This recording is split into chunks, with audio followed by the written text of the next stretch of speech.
lebat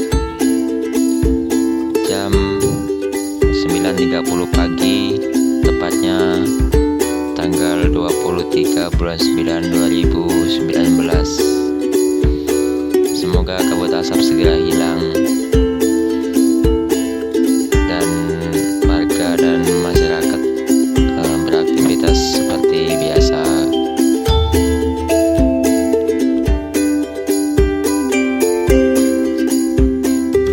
Semoga di daerah lain juga segera hujan seperti daerah Jakarta Satu. Alhamdulillah hujan sudah turun cukup lebat pada pagi hari ini.